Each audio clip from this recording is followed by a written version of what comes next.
के पावन पाक पद्मों में नमन। परमाराध्य के मस्तिष्क स्वरूप जिनके पावन परिनिर्वाण के उपलक्ष्य में हम लोग अभी सत्संग में उपस्थित हैं। ब्रह्मलीन महर्षि संतसेवी परमहंस जी महाराज के पावन पाक पद्मों में नमन। स्वनिवास में विराजमान पूज्यपाद आचार्य श्री के श्री चरणों में नमन। मंचासीन पूज्यचरण स्वामी श्री प्रमोद जी महाराज तथा सभी गुरुजनों के श्री चरणों में नमन।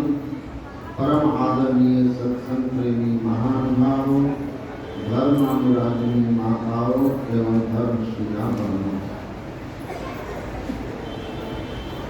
पूज्यपाद महर्षि संतसेवी परमहंस जी महाराज के प्रवचन में है कि भगवान बुद्ध कहते हैं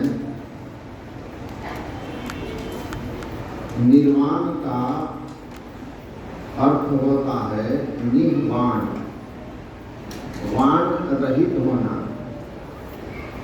किस वाण से रहित होना? वो कहते हैं हम लोग काल के वाण से सतत विध रहे हैं, कष्ट पा रहे हैं। काल के वाण से अपने को जो मुक्त कर लिया, अर्थात काल की सीमाओं को जो पार कर गया, वही निर्वाण को प्राप्त हो गया। तो निर्वाण मोक्ष या मुक्ति को कहते हैं। और आज हम लोग परिनिर्वाण दिवस मना रहे हैं। पूज्यपाद महर्षि संतसेवी परमहंस जी महाराज गुरु महाराज के द्वारा गढ़े गए थे। चाहे साधना हो, चाहे साहित्य हो, और चाहे आध्यात्मिक ज्ञान हो। मनिहारी आश्रम में जब पूज्यपाद गुरु महाराज खुद महर्षि संतसेवी परमहंस जी महाराज ने अपना संस्मरण सुनाया था कि मैं सेवा में आया था, तो मुझे ब्रह्म मुहूर्त में उठने की नियमित आदत नहीं थी, जिस कारण कभी कभी मुझे नियत समय से उठने में थोड़ा लेट भी हो जाता। तो गुरु महाराज ने मुझे एक दिन कहा कि संतसेवी जी, महावीर जी, आप हमको 3 बजे के पहले 2:45 बजे रोज ध्यान के लिए जगा दीजिएगा। अब गुरु महाराज को 2:45 बजे जगाना है, इसलिए मैं अलार्म लगा करके सोता था और नियमित 2:45 बजे उठकर कुल्ला आचमन कर गुरु महाराज को जगाने जाता था। तो देखता था कि गुरु महाराज पहले से ही उठ करके ध्यानस्थ हैं। ऐसा 2, 4, 5 दिन में लगातार किया, तब मुझे समझ में आया कि जो अपनी चेतना को परमात्मा में लीन करके ब्रह्म को प्राप्त करके साक्षात सो जाने ही देहु जमाई जानत तुम्हें हो जाई, ब्रह्म को जानकर ब्रह्म हो गए हैं, उनको भला मैं क्या जगाऊं? वो तो सारी दुनिया को जगाने वाले हैं। एक वो सदगुरु जागता हो जब सुता मोह पाया। एक संत सदगुरु ही तो जगे होते हैं, बाकी दुनिया तो मोह की नींद में सोया हुआ है, गुरु नानक कहते हैं।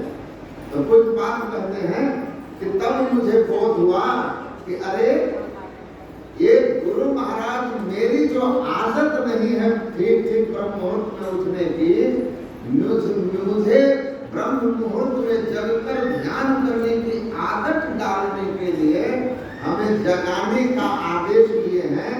और तब से मेरी आदत भी गुरु कृपा से पड़ गई कि मैं जीवन पर्यंत कभी ब्रह्म मुहूर्त में सोया नहीं।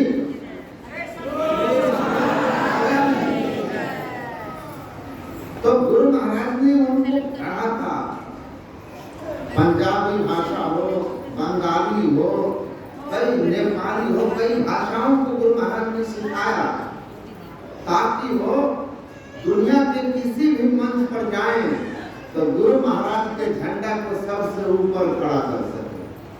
और ऐसा उन्होंने किया भी, ऋषिकेश, हरिद्वार जो ज्ञान की नगरी है, विद्वानों की नगरी है, कुछ बात का प्रवचन सुनने के बाद वहां के एक प्रसिद्ध विद्वान सन्यासी ने कहा था कि इनके ज्ञान का तो कोई था ही पता नहीं चलता, ये तो चलते फिरते हुए पुस्तकालय लगते हैं, चलते फिरते पुस्तकालय।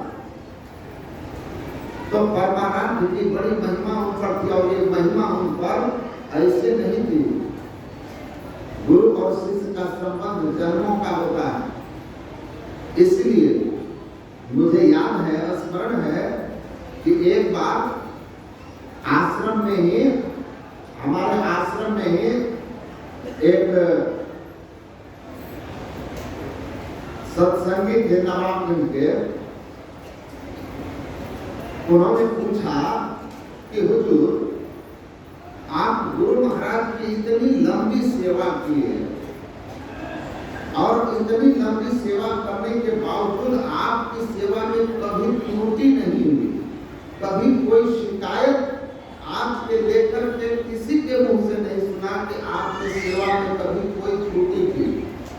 तो 40 वर्षों तक गुरु महाराज की सेवा आप किए, त्रुटि रही थी, एक संभव कैसे हुआ? तो उन्होंने कहा कि देखिए, सेवा में त्रुटि तब होती है जब शिष्य गुरु को पूर्ण संत सगुण साकार ब्रह्म सर्वज्ञ मानने में थोड़ा शंका से युक्त हो जाता है, संशय युक्त हो जाता है। मैं 40 साल तक गुरु महाराज की सेवा में रहा, लेकिन मेरे मन में कभी एक रत्ती भी ऐसा भाव नहीं आया कि हमारे सद्गुरु महाराज थोड़ा भी ब्रह्म पद से नीचे की स्थिति में है। और इसलिए मैं सर्वज्ञ जान करके मैं अपनी सेवा करता, उनकी सेवा में समर्पित भाव से लगा रहा। श्री सद्गुरु महाराज की जय।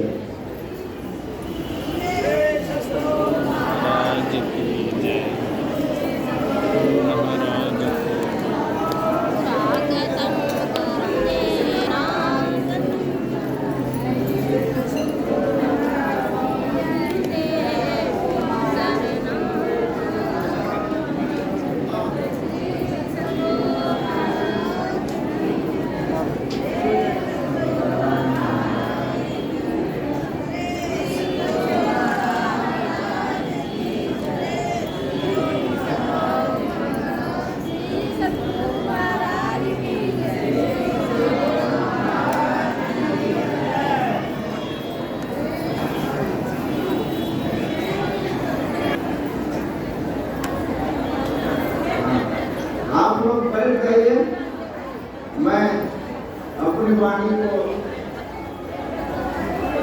विराम देता हूँ। बस एक बात आपको कहूँगा कि एक हमारा जो सबसे बड़ा स्मारक होता है, संतों का सबसे बड़ा जो हमें स्मरण दिलाता है उनके होने का, इस संसार में आने का, तो एक तो भौतिक स्मारक बनता है जिसको समाधि स्थल या समाधि मंदिर कहते हैं। लेकिन महर्षि वाल्मीकि क्या कहीं हमने समाधि मंदिर नहीं, तुलसीदास की समाधि मंदिर का भी हमें पता नहीं, न वेद व्यास का पता है। हाँ, संत कबीर साहब का पता है, भगवान गुरु का पता है। तो भौतिक स्मारक भी बनाए जाते हैं उनको स्मरण करने के लिए, लेकिन भौतिक स्मारक तो केवल हम इस दुनिया में थे इसका याद दिलाता है। लेकिन जो संतों की साहित्य होती है वो सबसे बड़ा स्मारक है, सबसे बड़ा। वेद व्यास का स्मारक कहीं नहीं, लेकिन वेद व्यास का ज्ञान ग्रंथों में है जो उनका हमें स्मरण दिलाता है।